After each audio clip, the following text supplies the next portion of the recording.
وافق على أن يصدر خطاب للسيد الوزير لكي نطلب من الوزارة أن تفوض مجلس المريخ لجنة التسيير سلطات الجمعية العمومية في غيابه، كي نعدل النظام الأساسي عشان ندخل المفاهيم الجديدة ونستوعبها فيه. بنفتكر إنه مجلس الشرف مفتوح لكل أبناء المريخ في ولاية الخرطوم في كل أنحاء السودان وخارج السودان. وعضو مجلس الشرف هو عضو جمعية عمومية بالضرورة، بل هم اللبنة الأولى للجمعية العمومية التي يعني يتوغ لها أهل المريخ منذ زمان طويل. نعم. الذي نريد إضافته في النظام الأساسي إنه العضوية مفتوحة لكل أبناء المريخ داخل وخارج السودان وليس فقط ولاية الخرطوم. نحن نادي يتبع لولاية الخرطوم تحت إدارة وزارة الشباب والرياضة في ولاية الخرطوم، ولكنه نادي قومي عضويته تمتد لحيث ما يوجد المريخ. نعم، وهذا أعتقد ما يلزم تغيير النظام الأساسي من أجله، لأنه النظام الأساسي الحالي لا يتيح هذه الفرصة، إضافة لأنه قانون الولاية نفسه ربما يتعارض مع هذه المسألة. نعم، أنا لو سمحت لي أبدأ من حيث بدأ الأخ عصام الحديث عن ظاهرة الاعتداء على الحكام. أنا أقول إنه ما لفت نظري في الواقع التي حدثت في الفاشر أن حكم المباراة لم ينهي المباراة. في 3 من لاعبي هلال كادوغ اللي اعتدوا على الحكم ضربا، طردهم جميعا ولم ينهي المباراة. وتحدث أحد قادة لجنة التحكيم المركزية عن أنهم سيعاقبون الحكم. أنا أعتقد أن هذه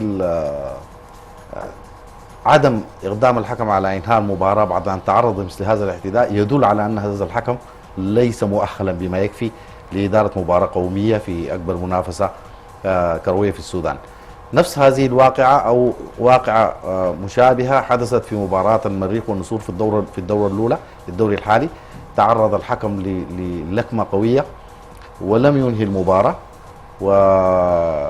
وواصل كان شيئا لم يكن. واعتقد انه زي ما قلت انه في اشكاليه حقيقيه ينبغي على قاده الاتحاد وقاده لجنه التحكيم المركزيه ان يعترفوا بها. نعم. ان اداء الحكام ضعيف تبعا لضعف تاهيل الحكام وضعف الاهتمام بالحكام. نعم، ده حنعود له ان شاء الله نعم. بشكل اوسع. نعود لموضوع مجلس الشرف. موضوع مجلس الشرف، انا اقول ان مجلس اداره نادي المريخ الحالي مهموم جدا باحداث تغيير جذري في كيفية تمويل النادي، في كيفية تفجير طاقات أهل المريخ وهم بالملايين. يمكن في الاجتماعات، كل اجتماعات مجلس إدارة نادي المريخ، الحديث عن النشاط الرياضي لا يستغرق إلا وقت قصير جدا، لأنه متروك النشاط الرياضي متروك للقطاع الرياضي. المجلس يضع موجهات فقط.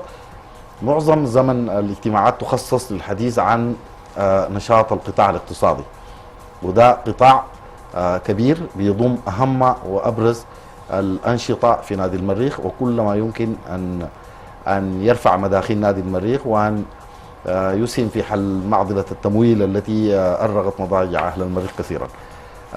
أنا يمكن قرأت لأحد الزملاء حديثا يعني ينتقد فيه فكرة مجلس الشرف ويدعي أنها تخلو من الجديد، ويقول ماذا يعني سنفعل إذا انتقلنا من تمويل اعتماد على عدد محدود من الأفراد في التمويل إلى 400 فرد. ما أقول إن ذلك يمثل تغييرا جذريا في طريقة تمويل الأندية الجماهيرية. يعني يمكن المريخ كان بيعتمد على فرد أو فردين طيلة السنوات الماضية. كلنا تابعنا المعاناة التي حدثت للنادي عندما استقال الأخ جمال الوالي. أنا أعتقد أن هذا يمثل صمام أمان للنادي من التأثر بابتعاد أي فرد، ويحميه من الاعتماد على فرد أو فردين من التمويل.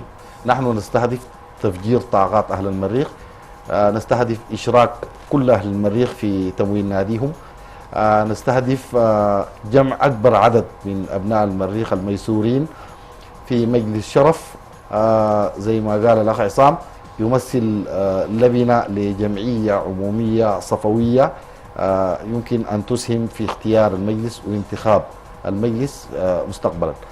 طيب، في الجزئية دي أستاذ مزمل، أعتقد أنه يعني مجلس الشرف المتوقع منه في المقام الأول دعم الأنشطة النادي من فريق كرة القدم، الدعم المالي، هذا هو نعم. المطلوب في المقام الأول. ولكن موضوع انه يكون هو الجمعيه العموميه، اعتقد ان هناك خلاف في هذه النقطه. يعني كيف يمكن ان يكون هذا العدد المحدود هو لبنه للجمعيه؟ هل العضو العادي برضه هو عضو يختار في الجمعيه العموميه ام لمجلس الشرف فقط؟ نحن في الوقت الحالي لا نتحدث عن ان يتحول مجلس الشرف الى جمعيه عموميه، نحن نتحدث عن ان يتم ادراج كل أعضاء مجلس الشرف في الجمعية العمومية. نتحدث عن رؤية مستقبلية على المدى البعيد أن يتحول مجلس الشرف إلى جمعية عمومية نخبوية تلعب دور مقدر في انتخاب مجلس الإدارة. هذا الدور حجمه، مكانته، تأثيره متروك لأهل المريخ لكي يتفاكروا فيه، وسيتم النقاش حوله على مستوى واسع في كل قطاعات المريخ وداخل مجلس الشرف نفسه. المهم في الأمر أن هذا المجلس سيسهم في استقطاب دعم أبناء المريخ، وسيمنحهم منح الراغبين طبعا في عضوية مجلس الشرف، سيمنحهم بطاقة عضوية مجلس الشرف بغض النظر عن مكان إقامتهم. المريخ في بالنظام الأساسي الحالي بالقانون الولائي كما ذكرتي، عضوية نادي المريخ محصورة في سكان ولاية الخرطوم، والمريخ كما ذكر الأخ عصام نادي قومي ينتشر محبوه في كل أنحاء السودان وفي كل قارات العالم. هؤلاء من حقهم أن ينتموا للنادي، أن يرتبطوا به، أن ينالوا عضويته، ويمكن في المستقبل ستتنوع يعني فئات العضوية، قد تكون عضوية مشجع، عضوية داعم، عضوية عضو مجلس الشرف. هذا الأمر يعني ممارسة تتطور من تلقاء ذاتها. نعم. طيب هل الانتساب لمجلس الشرف متروك لخيار العضو نفسه، يعني العضو هو الذي يتقدم، أم المجلس رصد أسماء محددة وتم الاتصال بها؟ طبعا أي مشروع جديد أنت لا بد من أنك تعمل له يعني مجهود عشان تستقطب الناس، لأنه أي مشروع جديد داير حركة من الناس تجاهه، والفكرة جديدة في السودان عموما وفي المريخ بصفة خاصة. أنا داير أضيف للكلام اللي قاله أخ مزمل، يمكن بالنسبة للقتيل المجلس الشرف ليس إلقاء للجمعية العمومية، هو إضافة للجمعية العمومية، إضافة كبيرة جدا لأنها إضافة نوعية. نحن عندنا واحدة من الأشياء اللي بصددها وطلبنا الآن تعديل النظام الأساسي على ضوءها، إنه حنفتح العضوية لأبناء المريخ في ولاية الخرطوم وفي كل أنحاء السودان وخارج السودان، وحنرفع الاشتراك من 10 جنيه ل 100 جنيه. وطبعا ده يمكن المعاناة اللي انتم عارفينها، يعني ظل يعاني المريخ وكل الأندية الكبيرة في السودان في مسألة الاستجلاب. نعم، استقطاب العضوية، استجلاب وليس استقطاب. الذي نفعله اليوم هو استقطاب، أما اللي كان يحدث سابقا هو استجلاب.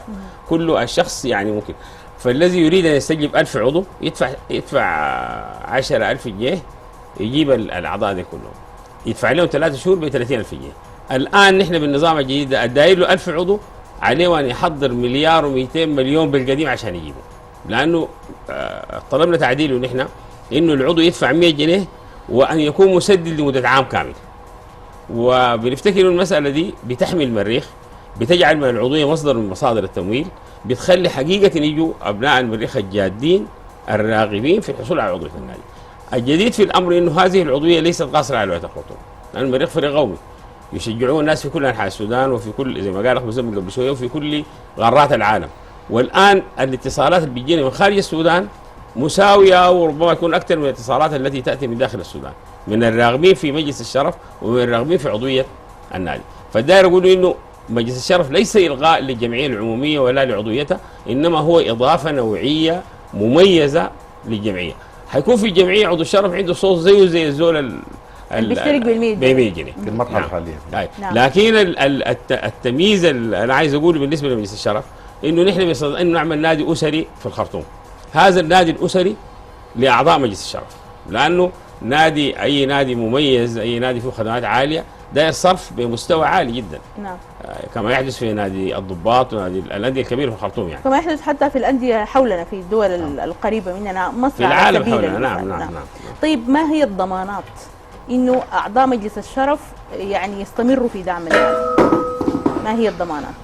والله هي يعني زي ما بيقولوا كل جديد صعب الهضم. اي فكره جديده يعني تواجه صعوبات في استيعاب الناس لها، في تعاطيهم معها، في تفاعلهم معها، ولكن نحن نثق في ان مجتمع المريخ بطبعه مجتمع مجدد، مجتمع المريخ بطبعه مجتمع مبتكر. يعني لو رجعنا للتاريخ المريخ نجد ان هذا النادي يعني تاريخه زاخر بالابتكارات الكبيره، بالمشاريع. المنشآت الحاليه لنادي المريخ، استاد المريخ، نادي المريخ تم بناؤها بمشاركه كل اهل المريخ. يمكن كلنا يعني نعلم ان الامبراطور حسن أبو العايلة رحمه الله عليه ابتكر او مجلسه ابتكر مشروع اطلق عليه اسم ساعه مع الحظ، ساعه عبره لتفعيل مشاركه اهل المريخ، وعوائد ذلك المشروع ساهمت مساهمه كبيره جدا في تشييد استاد المريخ.